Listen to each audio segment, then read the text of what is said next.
O caso dos cortiços, como havia também tanto um número grande de imigrantes portugueses pobres que moravam nos cortiços do Rio, quanto havia escravos que na escravidão urbana tinham autorização para viver por si próprios e pagavam os senhores uma determinada quantia combinada, os escravos ao ganho, como se falava.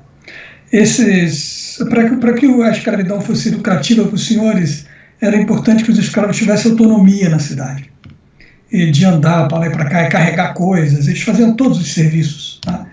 Então, enfim, você não tinha esgoto.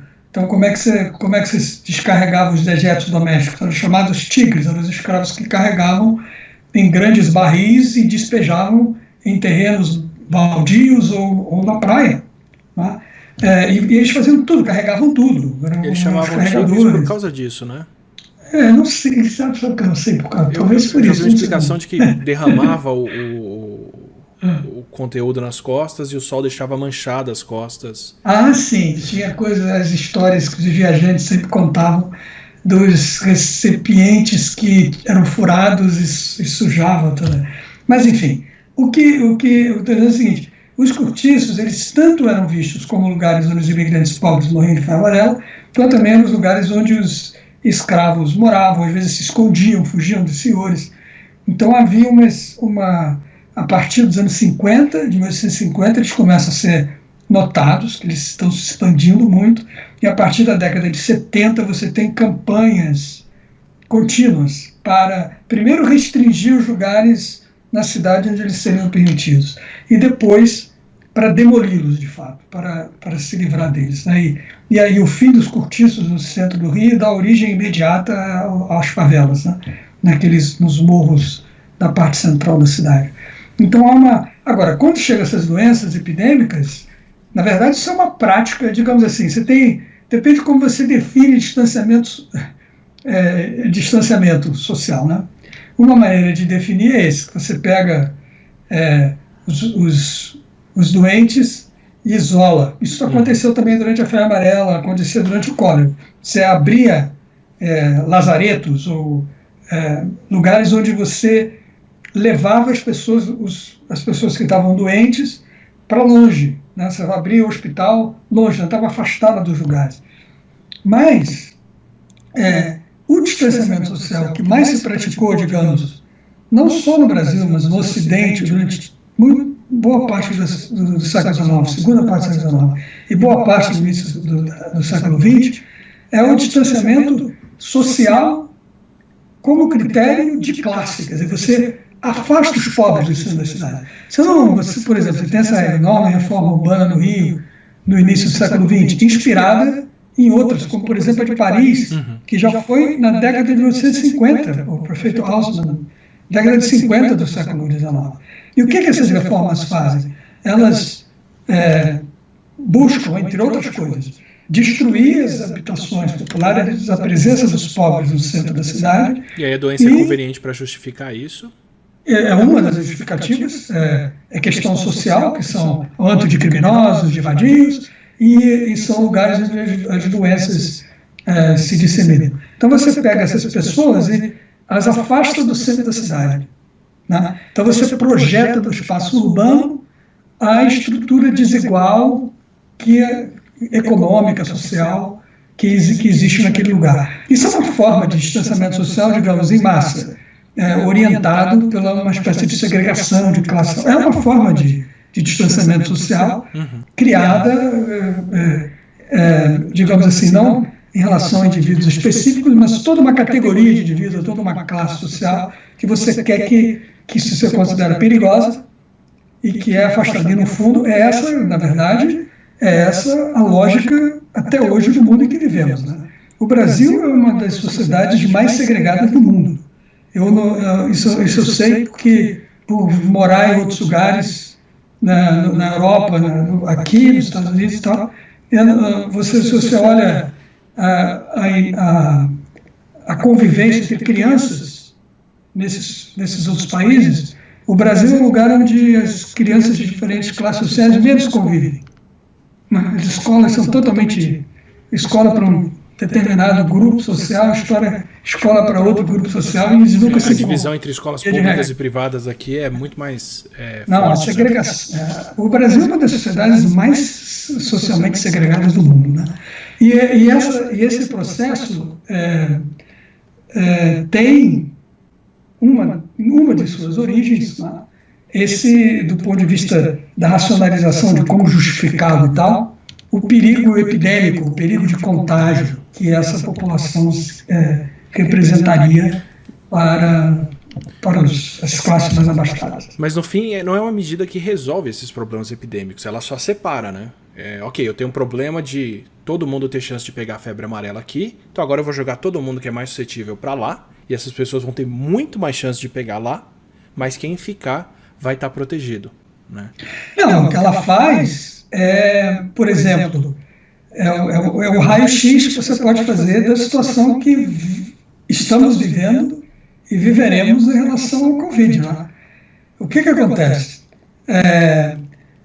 Quando esse vírus chega, e não adianta chamar ele de vírus chinês, porque ele não apresenta passaporte para entrar, ele não vai pedir licença, entrou, tá aí, tá? Vai continuar se expandindo. Mas como ele vai se expandir?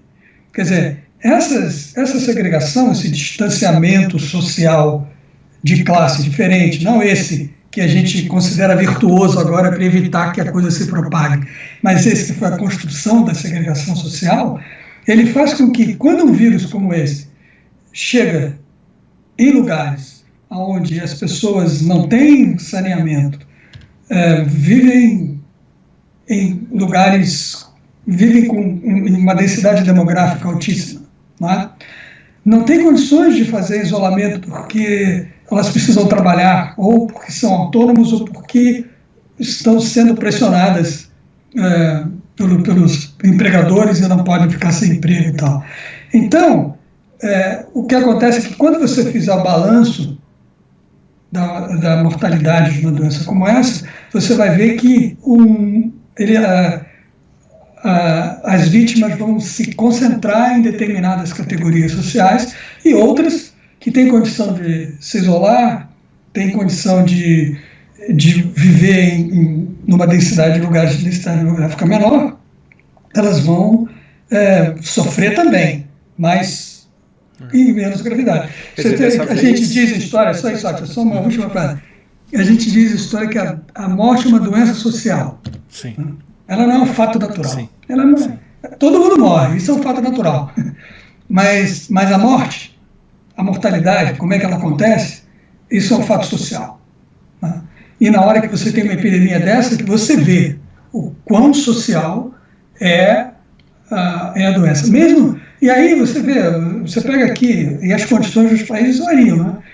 No Brasil, com toda essa desigualdade, você ainda tem acesso à saúde pelo SUS, para todo mundo. Nos Estados Unidos você não tem isso. Né? Uhum. Nos Estados Unidos você não tem, grande parte da população não tem seguro-saúde. Então, por exemplo, o Brasil tem um caminho, por exemplo, tem o SUS, que é enraizado nacionalmente, se você investe naquilo, você tem uma estrutura que, em tese, pode socorrer essa população que não tem outros meios, né, de lidar com uma emergência epidêmica como essa. Enfim, mas essas desigualdades econômicas e sociais, elas se tornam mais aparentes num momento de crise epidêmica como essa. Né? Quer dizer, a febre amarela podia afetar certas populações por algum fator biológico, ou mais histórico do que a epidemia corrente, por exemplo, em 1849, 1850, e isso ditava quem tinha mais chance de morrer ou não do vírus.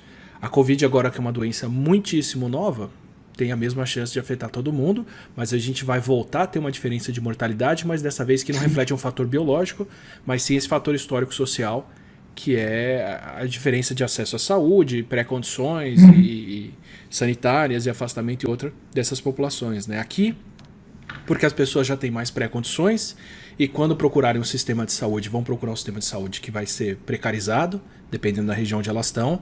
Aí, porque além disso, eu sei que isso é o que está acontecendo em Nova York, negros e latinos morrem mais, entre outras coisas, porque também só vão buscar o sistema de saúde no pior dos cenários, porque não vão ter condições de pagar pelo atendimento, né? Então já dão entrada no pior cenário da Covid. Então, quer dizer, uma coisa que poderia até ser tratável e bem resolvida no começo, mas a pessoa tem todo o receio que ela tem de se endividar, porque um atendimento e uma internação pode passar de $50 mil tranquilamente. Ela só vai fazer isso no pior cenário, e aí já é uma coisa muito mais complicada, né? Exatamente, claro. Esse é um dos dramas aqui. Sim, sim.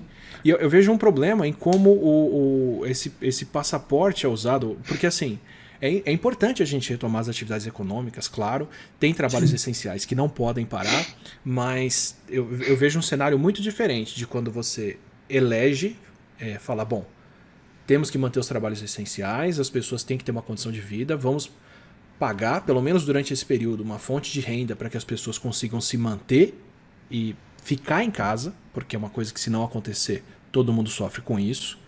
Isso cria um tipo de incentivo, que é o incentivo das pessoas de fato ficarem em casa e só os trabalhos essenciais continuarem. E outra coisa é fazer uma política dessa incompleta, que ainda assim obriga as pessoas a voltarem a trabalhar, e aí criar esse outro incentivo que é, olha, eu não estou falando que você tem que ficar doente, eu não estou falando que você tem que pegar Covid, todo mundo tem que ficar em casa. Mas, se você pegou e já está imune, tem um bom emprego te esperando aqui, tem uma boa fonte de renda para você voltar à atividade. Quer dizer, isso cria um incentivo muito perverso de obrigar as pessoas a se exporem, direto ou indiretamente, para terem condições de retomar uma vida. E são justamente as pessoas que mais vão ter que fazer isso, são as pessoas que têm mais chances de sofrer com a Covid, de passar a Covid para familiares e de passar para pessoas que têm as pré-condições, né? Átila, então, essa coisa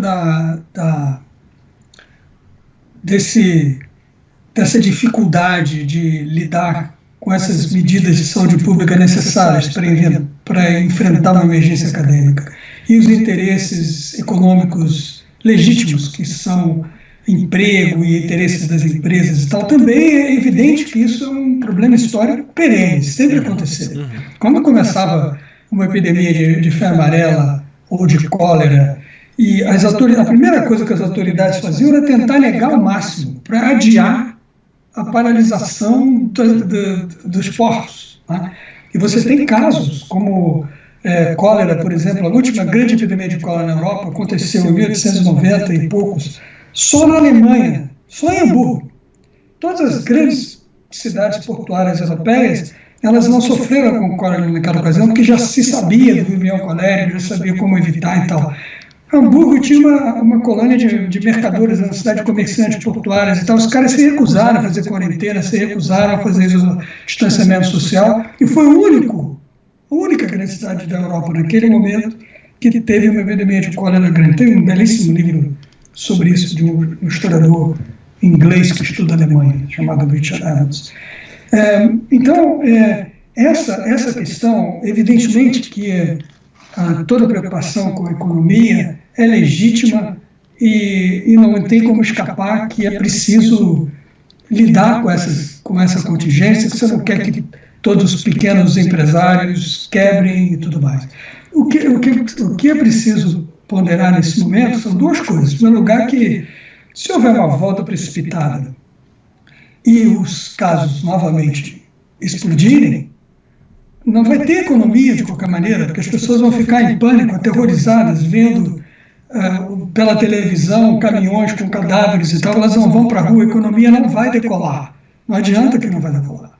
E a segunda questão é a seguinte: a gente está no pior dos mundos. Por quê? Porque nem se faz com o máximo de eficácia o distanciamento social, e nem você cria condições de voltar para a economia, porque não resolve o problema anterior para poder retomar o próximo. O país não tem governo central. Quer dizer, então, você numa situação dessa, você precisa de um direcionamento, quer dizer, de um direcionamento de uma concatenação entre os diferentes agentes que vão trabalhar com isso e tal. Sem governo é muito complicado, quer dizer, as partes não se ajustam, e uma, na verdade, parece trabalhar contra a outra. Até há pouco a gente teve esse caso inusitado, né, que continua nos Estados Unidos, no Brasil, não parece que parou agora, mas parou da pior forma, que era o presidente, os dois presidentes, Estados Unidos e do Brasil, trabalhando contra os seus ministros da saúde. É uma coisa totalmente sem sentido. No caso, isso só pode levar à tragédia, não dá para a gente ficar otimista com como isso pode ser enfrentado. Se você for pensar em paralelos históricos, primeiro você vê o que está acontecendo aqui, na verdade. O Trump está sempre tirando o corpo fora e deixando que os estados e as cidades protagonizem os esforços. Nos lugares que estão pensando em voltar, e alguns precipitadamente vai acontecer a mesma coisa, mas em outros... mas tem outros lugares onde, quando você vai pensar em como voltar, são aqueles requisitos todos que você deve ter explicado uma opção de vezes para o pessoal aí que te assiste, né? Então só vai voltar quando a curva não só estiver achatada, como estiver praticamente zerada, poucos casos. Aí você tem que continuar testando todo mundo, você tem que perseguir as pessoas, ir atrás dos casos para controlar a transmissão nos outros e tal. O sistema de saúde tem que continuar preparado para enfrentar uma eventual retorno a grandes números de coisas. Todo mundo tem que estar de máscara na rua, então você tem que ter uma produção grande de todos esses elementos que garantem que isso...